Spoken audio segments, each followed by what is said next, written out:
After graduating from college, I got a job at an electronics manufacturer, and now I'm a salesman handling big box stores and retailers that sell household appliances. Ouch! The pain's flaring up again. For the past few days, my bottom left molar had been swelling up. That day, after my second appointment, a sharp pain surged through that molar. It was an unusual pain for such a mere cavity.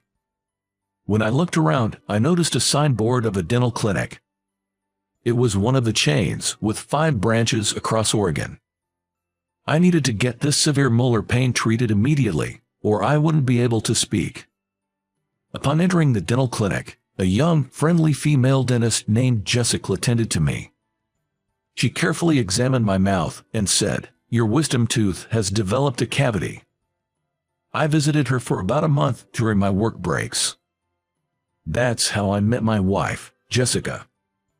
Despite her limited experience, her cheerful nature and friendly smile made her a favorite dentist among children and their parents. 3 months after meeting Jessica, I proposed to her. Our relationship went smoothly, and we got married 2 years later. After a while into our marriage, Jessica's skills as a dentist improved, and she even began training new dentists and dental assistants. On the other hand, my sales performance was average, nothing exceptional. I haven't achieved any significant results, and I'm still an average salaried employee. Every day, I would sigh, comparing my vibrant and passionate wife to myself, an unremarkable salesman. One evening, while sipping coffee after dinner, a thought crossed my mind, which I verbalized. In the grand scheme of things at the company, I'm just another replaceable employee. There are many like me. Grasping my shoulder, Jessica responded with a serious look.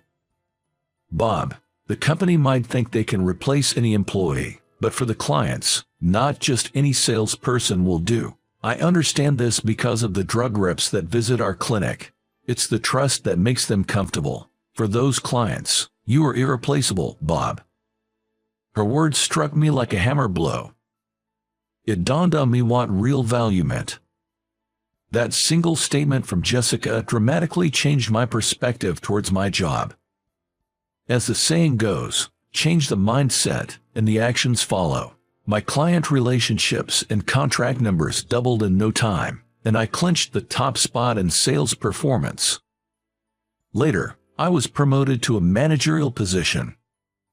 It was my first raise in 8 years since joining the company. By that time, Jessica was managing one of the 7 branches of the dental clinic chain. Though we didn't have children, we respected each other's lifestyles, believing it was the ideal form for a couple. Then one day, during a lingering summer heat in September, Jessica's phone rang. It was from a hospital near her parents' home in Texas. Jessica's parents had been involved in a multi-car crash, and they were taken to the emergency room. By the time Jessica and I arrived, her father had sadly passed away. While her mother survived, she was left with a lasting injury in her leg. After her father's funeral and the memorial service, Jessica brought up something she wanted to discuss. "Bob, I'm considering taking over the family dental clinic back home." "What?" I exclaimed, taken aback. "And I want you to move with me." I had seen it coming. Her family's home was in Texas, a distance that required a flight from our current place in Oregon. Commuting was out of the question. "You want me to quit my job to be with you?" I asked, and Jessica replied with a slightly awkward look. "I'm sorry. I know you've just become a manager and things are going well at work, but since my dad passed away, I'm the only one who can take over the family's dental clinic, and being an only child, I have to look after my mom. Unlike a short-term out-of-town assignment, I'm left with only 2 choices: quit my job and move with Jessica, or maintain a long-distance relationship." "I get where you were coming from, Jessica, but I can't decide right now." "Okay. If I were to leave my current job, I haven't even started looking for a new job. I'm not sure if I'd even find one." Hearing that, Jessica said, "If you can't find a job you like, you can just help around the house. If you could take care of my mom during the day, it'd be a big relief. Since the clinic is private, if I work hard, I can support you and my mom." I was at a loss for words. She might be right. Even without my salary, she probably earns enough. But what about my past 8 years of hard work? "I'm sorry. I really need some time to think about it," I told Jessica and stepped outside. Becoming a stay-at-home husband. We've always shared household chores. Cooking, cleaning, laundry, I can handle them all. I'd probably manage caring for my mother-in-law too. But what would my mother-in-law think? Would she be uncomfortable with her son-in-law taking care of her day-to-day needs? That's a concern, and so is my job. I'm concerned about that, and about quitting my job where I've just been promoted. I pondered and came to a realization. I just can't do it. Depending solely on my wife's income isn't feasible for me. The next day, I spoke honestly to Jessica. She looked sad but said, "I get it. You can't just leave a job you've been dedicated to, but my decision is made. I want to continue the family dental clinic. I want to be with my mom." I understand. And the decision was made. We'd live apart for a while. Initially, I'd use my days off to fly and visit her in her hometown. But soon, our busy lives took over, and our regular visits became infrequent. Calls and emails dwindled over time. Before we knew it, a year had passed since we started living separately, and we began to question the purpose of our marriage. And then, our bond, which was once just on paper, ended. 20 years have passed since then. At 55, I was promoted to the head of sales. Just thinking about retiring in another 5 years. When my company, hit by a recession, started laying people off. For those with positions, there was a bonus for early retirement. Maybe I could enjoy a break and look for another job during that time. I decided to opt for early retirement. Since then, I've been passing on my responsibilities to my juniors, and soon, all I had left was to use up my paid leaves. One evening, I was dining at a diner and watching the news on TV. The news showed an area affected by a landslide due to a hurricane. This hurricane was particularly bad. Houses were destroyed everywhere. At that moment, a familiar scene flashed across the TV screen. Wait a minute, I recognize that place. Oh? That's the road I took when I visited Jessica's family home a few times. Watching the news for a while, I realized the situation was dire. The whole residential area where Jessica lived with her mother-in-law was buried under a landslide. What on earth? This is bad. I rushed out of the shop and tried calling Jessica, but couldn't get through. The next morning, I headed to her family home. The area where Jessica's family home and the dental clinic stood was unrecognizable, buried beneath the mud and debris. From the local police, I learned that around 10 people had already been rescued and sent to the hospital. However, there were still over 10 victims buried alive. It seemed impossible at the disaster site to confirm the names of those who had been rescued. Believing that Jessica was among those saved, I headed to the hospital.